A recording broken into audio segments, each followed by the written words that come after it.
berjumpa kembali dengan aku Kak Mega, tentunya di channel Edukasi Eksis. Bagaimana kabarnya hari ini? Tentunya kita semuanya selalu dalam keadaan baik dan juga sehat. Nah, dalam kesempatan kali ini kita akan belajar bersama tentang sel saraf atau neuron. Kalian tentu sudah mengetahui bahwa sel saraf merupakan sel yang menghantarkan impuls listrik dalam tubuh kita. Otak kita terdiri sekitar 86 miliar sel saraf yang bekerja sama dalam menerima maupun menghantarkan impuls listrik antara otak dan seluruh bagian tubuh lain. Tapi, bagaimana sih sebenarnya sel saraf atau neuron ini bekerja? Kita mulai dari strukturnya terlebih dahulu. Bagian yang pertama adalah akson. Bagian ini bertanggung jawab dalam transmisi impuls listrik dari satu sel ke sel saraf berikutnya, yang akan menuju target akhir, yaitu organ atau otot. Kemudian kita juga ada dendrit. Dendrit adalah struktur yang bertanggung jawab dalam menerima impuls dari sel saraf lainnya, dari organ maupun otot ataupun dari otak.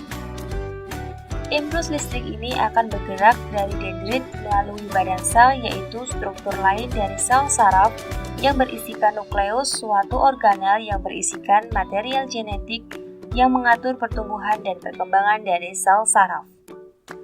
Selain itu, ada banyak sel saraf yang memiliki struktur bernama selubung mielin yang membantu dalam kecepatan konduksi impuls listrik untuk melewati sel saraf. Tahukah kalian bahwa konduksi listrik di badan kita bisa mencapai 120 meter per detik di sel saraf yang mempunyai selubung mielin? Nah, kita sudah mengetahui bagian-bagian dari sel saraf. Sekarang, bagaimana cara transmisi impulsnya?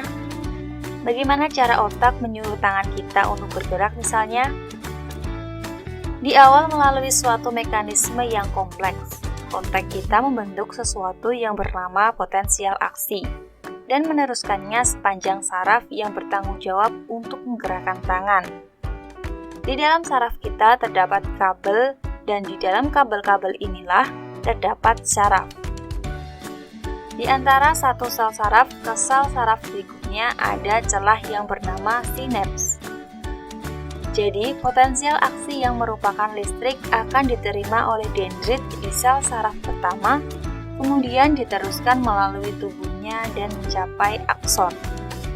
Di beberapa neuron atau sel saraf yang pertama ada yang bernama neurotransmitters, suatu zat kimia yang berperan dalam konduksi listrik dari satu sel saraf ke sel saraf yang lainnya. Neurotransmitter akan dilepaskan ke sinaps dan menghasilkan suatu potensial aksi di sel saraf kedua. Di sini, listrik tersebut akan dioper dari satu sel saraf ke sel saraf yang berikutnya. Sampai akhirnya, sel saraf terakhir menyampaikan listrik ke otot yang bertanggung jawab dalam menggerakkan tangan. Sistem saraf bertanggung jawab untuk mengontrol dan juga mengkoordinasi semua bagian pada tubuh kita. Sistem saraf berfungsi untuk menerima, mengolah, dan juga merespon rangsangan baik itu dari dalam maupun dari luar tubuh kita.